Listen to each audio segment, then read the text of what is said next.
Hello mga friend, eto na po yung ating puno ng saging na saban na kung saan ay may isang buwig na mga bunga. Ayan po, isang buwig po yung kanyang bunga at yan po, may mga hinog na po at ang naisip ko lang pong paraan para po makuha natin yan dahil sa wala naman po kung makakatuwang ay kumuha po ako ng isang mahabang panungkit at doon po sa dulo ay inilagay ko po o itinali ko po sa dulo ang isang lagari at nilagyan ko po yun ng packaging tape para hindi po gumalaw. Ito po ang aking DIY na panungkit na may lagari.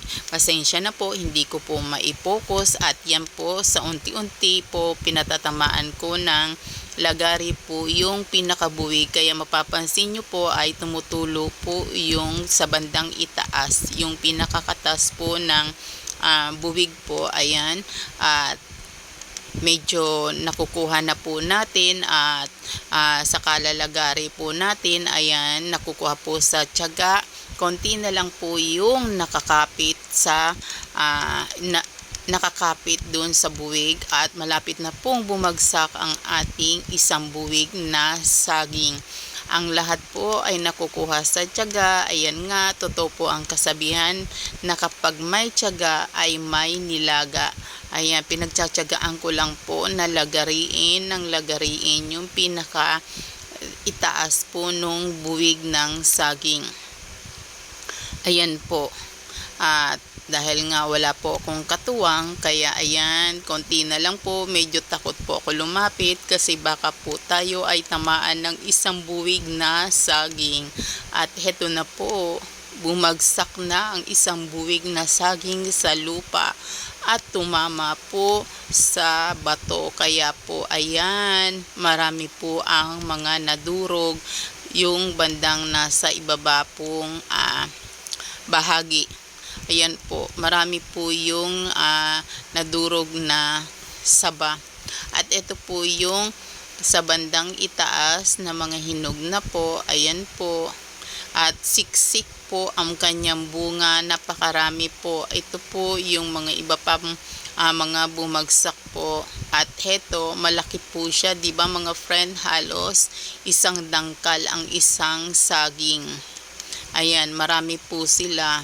At ito naman po yung parte na nasa itaas kung saan ang mga paniki at ibon ay kinain po nila ang ating saging na saba. At yung iba po dyan ay mga wala na pong laman kasi nga po kinain po ng mga paniki at ibon. Pero okay lang po yan. Total marami pa naman po ang natira po. Ito na po ang ating mga ibang mga saging. Unti-unti ko na po silang pinaghihiwa-hiwalay.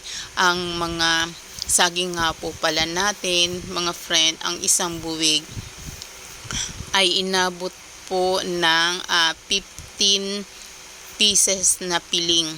15 piling po ang isang buwig at ang isang piling naman po ay inaabot po siya ng 16 to 22 pieces na saging. Kaya po napakadami po niya, siksik po at mabibintog po ang ating mga saging.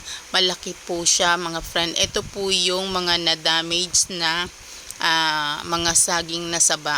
Ito po yung mga okay po at maayos po.